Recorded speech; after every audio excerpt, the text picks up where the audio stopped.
Just spinning in a circle.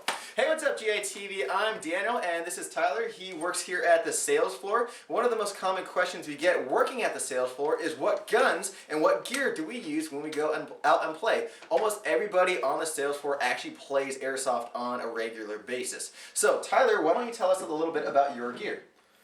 My gear, all it is just a chest rig and a battle belt. Pretty simple, pretty high speed.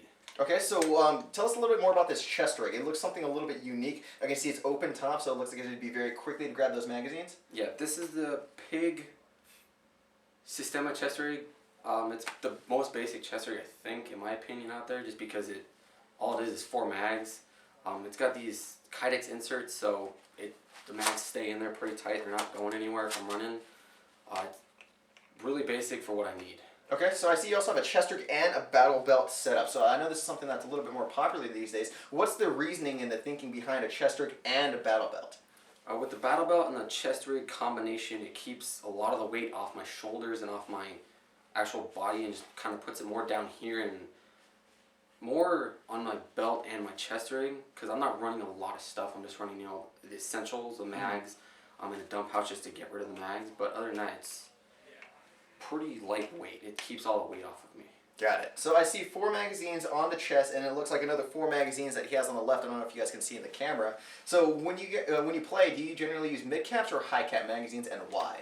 Most of the time I use mid caps just because I like the fact of reloading. I can't just sit there and continuously wind a mag. It's not my thing.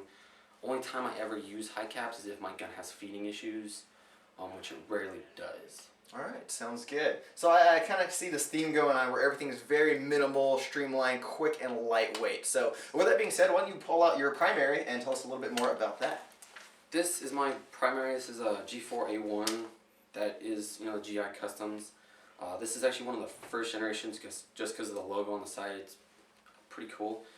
It's got the Magpul MOE foliage green stock, just a standard flip-up iron sights, mixed match black and foliage green XTM rail panels, Mad Bull Surefire licensed barrel extension. I'm kind of covering up my inner barrel. Internally wise, it's mostly Magic Box parts except for the Sistema cylinder head and the Bravo piston head with the Echo 1 piston, and the Echo 1 gear set with a GMP high-speed motor. It's got a Pro 1 hop up, modified flat hop, and a Bravo 603 inner barrel. Wow, that's really impressive. That sounds like everything has been decked out to it. So yes. You also mentioned that this was one of the first generations of G4. How old is this gun? When did you first buy it? I think it was 2008 or 2009. 2008, that's a pretty old gun. So it sounds like you recently also upgraded a lot of these parts. Even before that, how did you like the performance of the gun? It was great. I've had this thing I just recently upgraded, not even a week ago probably. I've had this thing bone stock. Nothing was ever changed to it for when I first got it, and it's been working flawlessly. Hadn't had a single problem with it. That's great. So why the sudden change of heart to now all of a sudden upgrade with all these different parts? Now it started to kind of get issues. I know I needed to start to re-shim it, a lot of other things. So I was like, hey, I'm going to go in the gearbox anyway, so why not just put some brand new parts into it anyway? So it's about the time for basic maintenance and changing out some parts anyway. Yeah. So why not just deck it out? All right, yeah. Well, that makes a lot of sense. Tyler, thank you very much for coming in and showing us your gear. Guys, if you like these types of videos, please comment in the section below and we'll go through them and we can try to bring more to them. So otherwise, guys, thanks for watching. This is GITV Uncut. Scene. And scene.